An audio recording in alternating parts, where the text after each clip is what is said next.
ദൈവനാമം മഹത്വപ്പെടുമാറാട്ടെ. ഇയ്യോബിൻ്റെ പുസ്തകം 21-ാം അധ്യായം. അതിന് ഇയ്യോബ് ഉത്തരം പറഞ്ഞ എന്തെന്നാൽ, എൻ്റെ വാക്ക് ശ്രദ്ധയോടെ കേൾപ്പീൻ, അത് നിങ്ങൾക്ക് ആശ്വാസമായിരിക്കട്ടെ. നിൽപ്പീൻ, ഞാനും സംസാരിക്കട്ടെ. ഞാൻ സംസാരിച്ച് കഴിഞ്ഞിട്ട് നിനക്ക് പരിഹസിക്കാം. ഞാൻ സങ്കടം പറയുന്നത് മനുഷ്യനോടോ? എൻ്റെ ക്ഷമ അറ്റുപോകാതിരിക്കുന്നതെങ്ങനെ? എന്നെ നോക്കി ഭ്രമിച്ചു പോകുവീൻ, കൈകൊണ്ട് വായ് പൊത്തിക്കൊള്ളുവീൻ. ഓർക്കുമ്പോൾ ഞാൻ ഞെട്ടിപ്പോകുന്നു, എൻ്റെ ദേഹത്തിന് വിറയൽ പിടിക്കുന്നു. ദുഷ്ടന്മാർ ജീവിച്ചിരുന്ന് വാർദ്ധക്യം പ്രാപിക്കുകയും അവർക്ക് ബലം വർദ്ധിക്കുകയും ചെയ്യുന്നത് എന്ത്?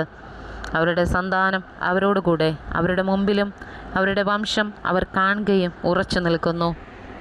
അവരുടെ വീടുകൾ ഭയം കൂടാതെ സുഖമായിരിക്കുന്നു. ദൈവത്തിൻ്റെ വടി അവരുടെ മേൽ വരുന്നതുമില്ല. അവരുടെ കാള ഇണചേരുന്നു, നിഷ്ഫലമാകുന്നില്ല.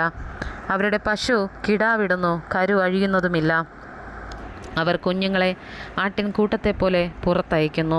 അവരുടെ പൈതങ്ങൾ നൃത്തം ചെയ്യുന്നു.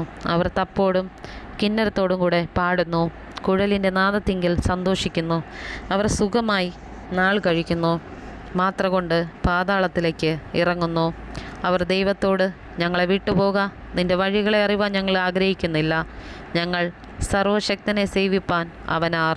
അവനോട് പ്രാർത്ഥിച്ചാൽ എന്തു പ്രയോജനമെന്ന് പറയുന്നു. എന്നാൽ അവരുടെ ഭാഗ്യം അവർക്ക് കൈവശമല്ല. ദുഷ്ടന്മാരുടെ ആലോചന എന്നോട് അകന്നിരിക്കുന്നു. ദുഷ്ടന്മാരുടെ വിളക്ക് കെട്ടുപോകുന്നതും അവർക്ക് ആപത്ത് വരുന്നതും ദൈവം കോപത്തിൽ കഷ്ടങ്ങളെ വിഭാഗിച്ചു കൊടുക്കുന്നതും എത്ര പ്രാവശ്യം. അവർ കാറ്റിനു മുമ്പിൽ താളടി പോലെയും കൊടുങ്കാറ്റ് പറപ്പിക്കുന്ന പതിർ പോലെയും ആകുന്നു. ദൈവം അവൻ്റെ അകൃത്യം അവൻ്റെ മക്കൾക്കായി സംഗ്രഹിച്ചു വയ്ക്കുന്നു. അവൻ അത് അനുഭവിക്കേണ്ടതിന് അവന് തന്നെ പകരം കൊടുക്കട്ടെ. അവൻ്റെ സ്വന്തം കണ്ണ് അവൻ്റെ നാശം കാണട്ടെ. അവൻ തന്നെ സർവശക്തൻ്റെ ക്രോധം കുടിക്കട്ടെ. അവൻ്റെ മാസങ്ങളുടെ സംഖ്യ അറ്റുപോയാൽ തൻ്റെ ശേഷം തൻ്റെ ഭവനത്തോട് അവനെന്തു താൽപ്പര്യം? ആരെങ്കിലും ദൈവത്തിന് ബുദ്ധി ഉപദേശിക്കുമോ? അവൻ ഉന്നതന്മാരെ ന്യായം വിധിക്കുമല്ലോ.